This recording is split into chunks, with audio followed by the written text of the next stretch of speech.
Okay, well, now we are ready to make the bowl that our set of 4 coasters will fit into.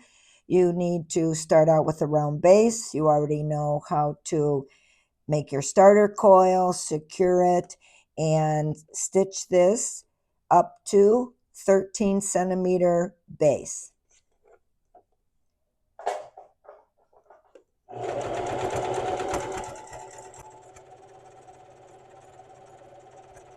Once we reach the 13 centimeter, we are going to build the sides. I'm going to fast forward this a bit and up to getting to the point where we're going to make the sides. Okay, I have reached 13 centimeters, and now what we're going to do is we are going to make the sides. Throughout this course, you're going to be making different projects, and there are basic ways to finish your sides. There's flared, you can do a curved bottom, you can do straight sides, and this is what the oval looks like. You can do curved sides on there as well.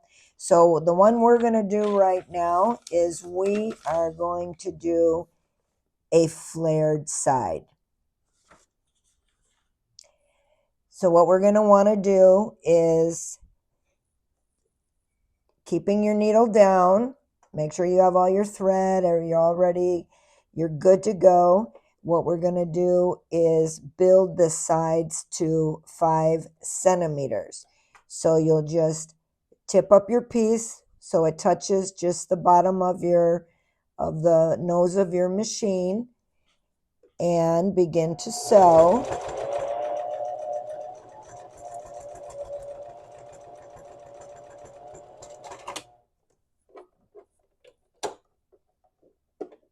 My machine jammed. Okay, I think I was going too fast. I think that's why my machine jammed. So I will raise up and continue to build the sides to 5 centimeters.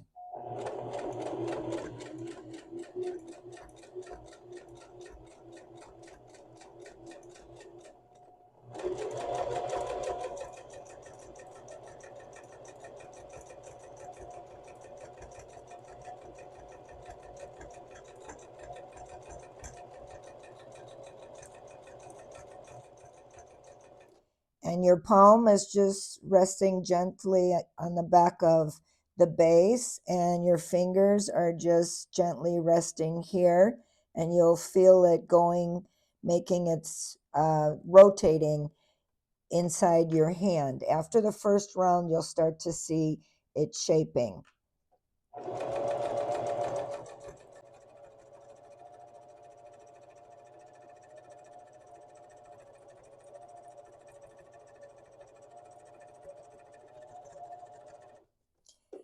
And when you get to your beginning threads where you started, cut those off so they don't get sewed into the design.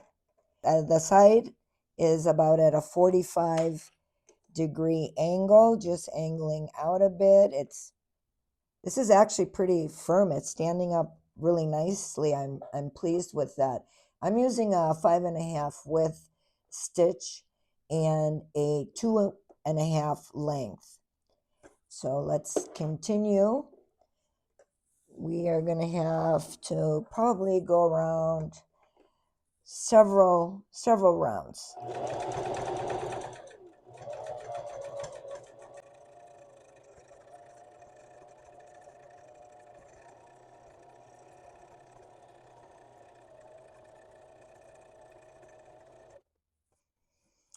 And now you can see that it's starting to take shape. So we'll just continue sewing on, and once you see it growing, you'll stop for a moment. Once you see the side growing, then you can take your measuring tape and see how big it's grown to. You want to grow it to 5 centimeters. Now you can see it's growing nicely. I really like how firm this is. I think it's going to look great. Just use your measuring tape and be checking what your measurement is that you need to do more often when as it's growing near the size that you want. So right now I'm looking at, I think we've done about 4 rows or so.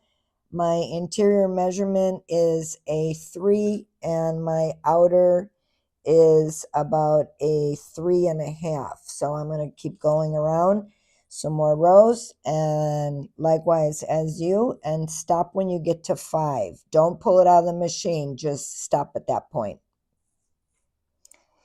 Okay, it has grown to be 5 centimeters on the side.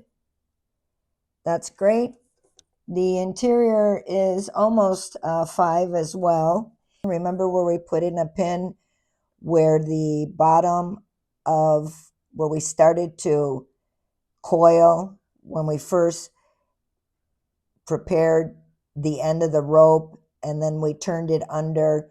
I stuck a pin in there because I wanted my basket to end up at the same place as that pin. And I started to tilt where the pin is in place, and I wanted to stop in that same place.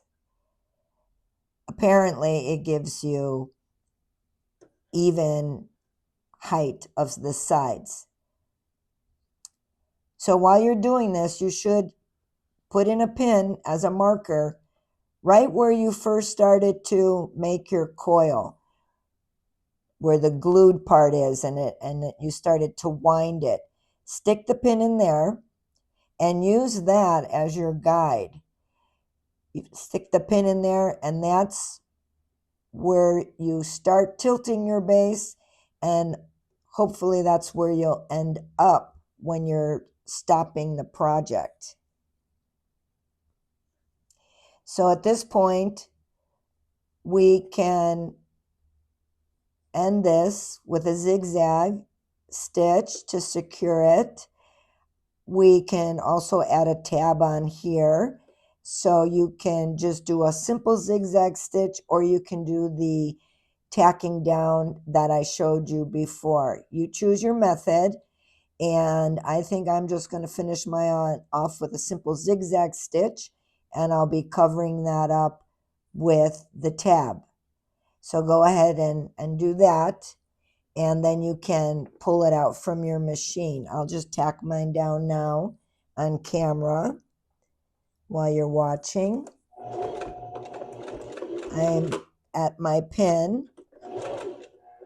I'm just going to do some zigzag. Just when you do the zigzag, don't make it longer than what your tab is. You just need to do a little short portion, like a less than a centimeter. Just not too much, so that you don't see where you added all that secured stitching. And then at that point, we can now remove it from the machine.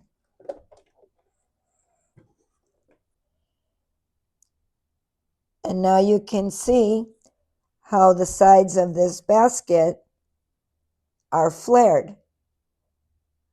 They're not flat, they're flared.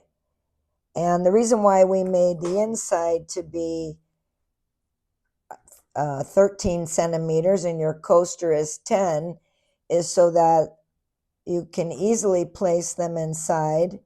You have enough room to get your fingers in to take them out. So now what we can do is finish this off by folding off, by tying off your threads. You can just, if you feel it's necessary, if you know that they're really, the zigzag is holding and everything, you don't have to do that. But sometimes it's nice to put in a couple knots at the end. And we can take out the pin now. We don't need that any longer. Keep it handy. You'll need it on another project. And I think this looks really nice. I did notice that in my rope, there was a little bit of, you can see the fibers from inside the rope. I thought it was a mark of mine, but it isn't. And so there's not too much I can do about it. It just shows that it's a natural cotton. But I'm happy with this. I'm happy with the bowl. I think it came out nice.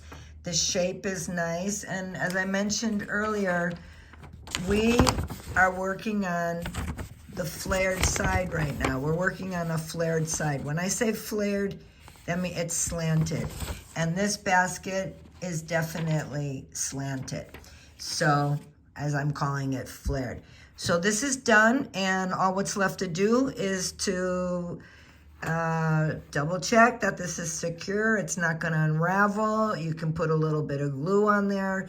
If we're putting a tab, you can just rub a little glue on there so that this doesn't unravel until you get to the point of adding those finishing touches on a basket. Make sure it doesn't unravel. I'm going to cut mine off, and it will be getting ready. I'm going to set it on the side for now for the tabs that will be put on. So we are on our way to making some baskets. We've got some coasters, we've got the basket, and now what we're going to do is we're going to make a lid for this basket. We're going to make a little top that goes on it. So let's get ready for that. Get your rope ready. Again, you're going to need to get a coil going, get it secured, and then we will start the top for this basket in the next video.